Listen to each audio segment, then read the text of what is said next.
ശിവാനി മോളെ, ശിവാനി എവിടെ പോയവള്? ശിവാനി, അയ്യോ എന്റെ മോൾ എവിടെ പോയി? ശിവാനി മോളെ, ശിവാനി, ശിവാനി എന്താണ് മോളെ നിനക്ക് പറ്റിയേ? എടി ചോദിച്ച കേട്ടില്ലേ? ആശുപത്രി പോകാനെന്ന് പറഞ്ഞ് നീ എന്തിനാ ഓട്ടോ വിളിച്ചു വരുത്തിയേ? എന്താ നിനക്ക് കുഴപ്പം? തൽക്കാലം കുഴപ്പമൊന്നുമില്ല. കുഴപ്പം വരാൻ പോകുന്നതേ ഉള്ളൂ. അതുകൊണ്ടാ ഞാൻ അഡ്വാൻസ് ആയിട്ട് ഓട്ടോ വിളിച്ചത്. എടി നീ ഇവിടെ ചെടിക്കടിക്കുന്ന മരുന്നെടുത്ത് കുടിച്ചോ? അല്ലാത്ത പൂതിയാണല്ലോ തള്ളക്ക്. അങ്ങനൊന്നും ഞാൻ വിഷം കഴിച്ച് ചാവൂന്നുള്ള പ്രതീക്ഷ വേണ്ട. അല്ലെങ്കിൽ തന്നെ ഓട്ടോ വിളിച്ചിട്ടല്ലേ ആത്മഹത്യ ചെയ്യാൻ പോകുന്നൊരു വിഷം കഴിക്കുന്നത്. ബുദ്ധിയില്ലാത്തന്നെ ഞാൻ എന്ത് ചെയ്യാന്? എനിക്ക് ബുദ്ധിയില്ല, സമ്മതിച്ചു. നീ എന്തിനാ ഓട്ടോ വിളിച്ച് വരുത്തിയെന്ന് പറ. പല അവസരങ്ങളിലും എനിക്കിട്ട് രണ്ട് പൊട്ടിക്കണോന്ന് അമ്മയ്ക്ക് തോന്നിയിട്ടില്ലേ? അതേ ഇപ്പോഴും തോന്നിയിട്ടുണ്ടാവും. തല്ലി കൈയും കാലും ഓടിക്കണോന്ന് ചിന്തിച്ചിട്ടും ഉണ്ടാവും. ശരിയല്ലേ? വേണ്ടാത്തത് പറയില്ലേ ശിവാനി, ഞാൻ അങ്ങനെ ആലോചിച്ചിട്ട് പോലുമില്ല. അമ്മ എനിക്ക് അറിഞ്ഞൂടാത്തൊന്നും അല്ലല്ലോ. അതുകൊണ്ട് തന്നെ അമ്മയുടെ ആഗ്രഹം സാധിക്കാൻ ഇപ്പൊ ഞാനൊരു അവസരം തരാം. എന്തവസരം? അമ്മയ്ക്ക് മതിയാവുന്നത് വരെ എന്നെ തല്ലിക്കൂ. ഞാൻ കൈയും കെട്ടി നിന്ന് തരാം. തല്ലാനോ? നിനക്ക് ഭ്രാന്തുണ്ടോ ശിവാനി? വെറുതെ തല്ലിയ പോരാ, ശരീരത്തിൽ അടയാളം വരുന്ന രീതിയിൽ തല്ലണം. തല്ല്. എന്നെ കൊണ്ടൊന്നും പറ്റൂല. നീന്തി ജയിലിലാവുന്നതിനെ കുറിച്ചൊന്ന് ആലോചിച്ച് നോക്കിയേ. നല്ല രസല്ലേ? താല്പര്യമില്ല അതിന്? അതെനിക്കിഷ്ടാ. എങ്കിൽ തല്ല്, ഒതിരെ തല്ല്. അത് വേണോ മോളെ? വേണം. കണ്ണീന്ന് പൊന്നീച്ച പറക്കണം. മതിയാവുന്നത് വരെ തല്ലിക്കും. അയ്യോ, അതെന്നെ കൊണ്ട് പറ്റുമെന്ന് തോന്നുന്നില്ല. അമ്മ ഇപ്പൊ എന്നെ തല്ലിയില്ലെങ്കിൽ ഞാൻ തിരിച്ചു തല്ലും. എന്താ അടി വേണോ? നിങ്ങളെ ഞാൻ എന്നെ തല്ലാനും വേണ്ടി ആയോ നീ? അഹങ്കാരി. അത്രയ്ക്കായോടി നീ?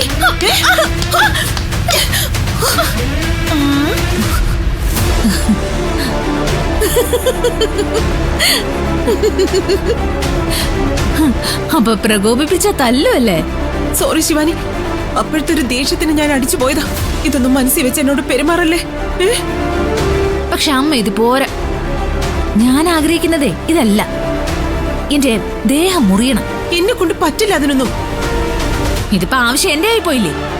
ഞാൻ തന്നെ കാണിച്ചു തരാം. എന്താ ശിവാനി ഇത്? അയ്യോ ശിവാനി വേണ്ട. അയ്യോ, മോളെ, ഞാൻ പറയുന്നത് കേക്ക്. അയ്യോ വേണ്ട ശിവാനി. ദൈവമേ, നെറ്റി മുറിഞ്ഞു. അയ്യോ, എന്തൊക്കെയാ മോളെ നീ കാണിക്കുന്നത്? എനിക്കൊന്നും മനസ്സിലാവുന്നില്ല. എങ്ങനെയുണ്ട്? അത്യാവശ്യം മുറിവൊക്കെയില്ലേ? അത്യാവശ്യം ശരിക്കും മുറിഞ്ഞു. എങ്കിൽ പിന്നെ എത്രയും വേഗം ആ ഓട്ടോ കയറ്റി എന്നെ ആശുപത്രിയിൽ കൊണ്ടു. നീ എന്താ ഈ കാണിക്കുന്നത്? എനിക്കൊന്നും മനസ്സിലാവുന്നില്ല. തൽക്കാലം എന്നെ ആശുപത്രിയിൽ കൊണ്ടുപോ. ഈശ്വരമംഗലം വീട്ടിലെ സർവ്വ എണ്ണോ പോലീസ് സ്റ്റേഷൻ കയറി ഇറങ്ങാൻ പോവാ. എടി മോളെ, മണ്ടത്തിനാ നീ കാണിക്കുന്നത്. ഇങ്ങനെയൊക്കെ കാണിച്ച പ്രണവിന് നിന്നോട് ദേഷ്യം കൂടുകയുള്ളൂ. ദേഷ്യം കൂടട്ടെ. കാലുപിടുത്തൊക്കെ ഞാനങ്ങ് അവസാനിപ്പിച്ചു. ഇനി പ്രണവ് എന്ന് എന്റെ കാല് പിടിക്കും. അമ്മേനെ ആശുപത്രി കൊണ്ടുപോയേ. ബാക്കി ഡ്രാമയ്ക്ക് നമുക്ക് അവിടെ പോയിട്ടാവാം. മതി, തുടക്കല്ലേ? ആശുപത്രിയിലേക്ക് പോവാം. അയ്യോ,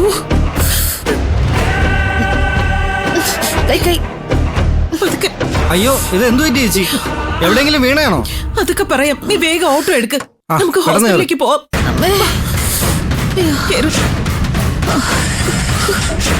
വേഗം പോ.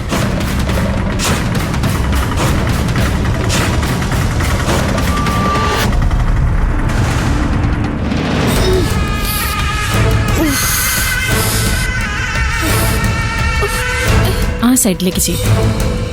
ആ സൈഡ്.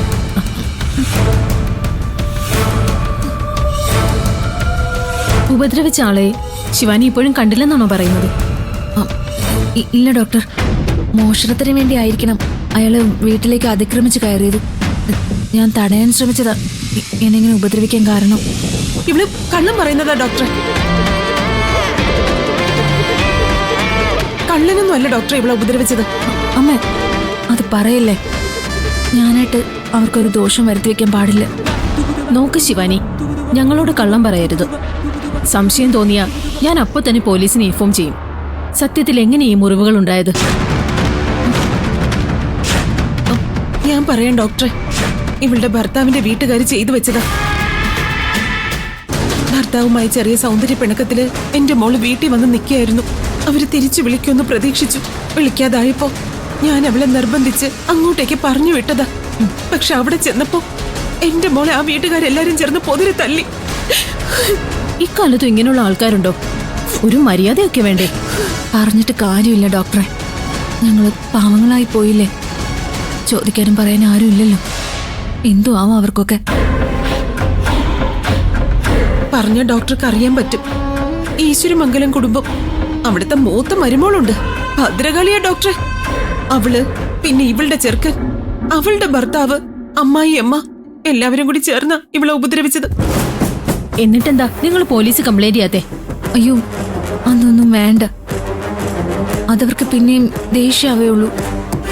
അതുമല്ല, പോലീസിലൊക്കെ അവർക്ക് വലിയ പിടിപാടാ ഡോക്ടറെ. ഈശ്വരമംഗലമൊന്നും ഞാനും കേട്ടിട്ടുണ്ട്. വലിയ ബിസിനസ്സുകാരല്ലേ? ആരായാലും എന്താ, ഇതങ്ങനെ വിടാൻ പറ്റില്ല. സാരമില്ല, ഇങ്ങനെ ഉപദ്രവിച്ചതിന്റെ സിമ്പതിയുടെ പേരിലെങ്കിലും അവരെന്നെ തിരിച്ചു വിളിക്കുമായിരിക്കും. അത് മതി. പെൺകുട്ടികളൊക്കെ ഇങ്ങനെ ചിന്തിക്കുന്നതാ ഇത്തരക്കാർക്ക് പ്രചോദനാവുന്നത്. അത് പാടില്ല. ഇതിന് തക്ക മറുപടി അവർക്ക് കൊടുക്കുക തന്നെ ചെയ്യണം. അതിന് ഞങ്ങൾക്ക് എന്ത് ചെയ്യാൻ പറ്റും ഡോക്ടറെ? അതിനാണല്ലോ ഇവിടെ സ്ത്രീവേദി ഉള്ളത്. നിങ്ങൾ നേരെ സ്ത്രീവേദിയിലേക്ക് പോകണം. മെഡിക്കൽ സർട്ടിഫിക്കറ്റ് ഒക്കെ ഞാൻ തരാം. അതുമായി അവിടെ ചെന്നാ അവര് തന്നെ പോലീസിൽ റിപ്പോർട്ട് ചെയ്തോളൂ. അതൊക്കെ വേണോ മാഡം? എനിക്ക് പേടിയാവുക. ഇങ്ങനെ പേടിച്ചിട്ട് കാര്യമില്ല ശിവാനി. ഇത്തരം കേസുകൾ റിപ്പോർട്ട് ചെയ്യാന്നുള്ളത് എന്റെ ഉത്തരവാദിത്വ.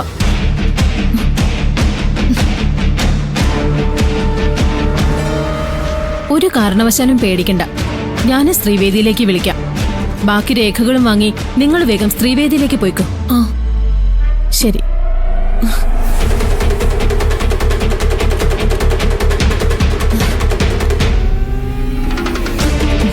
ഉം.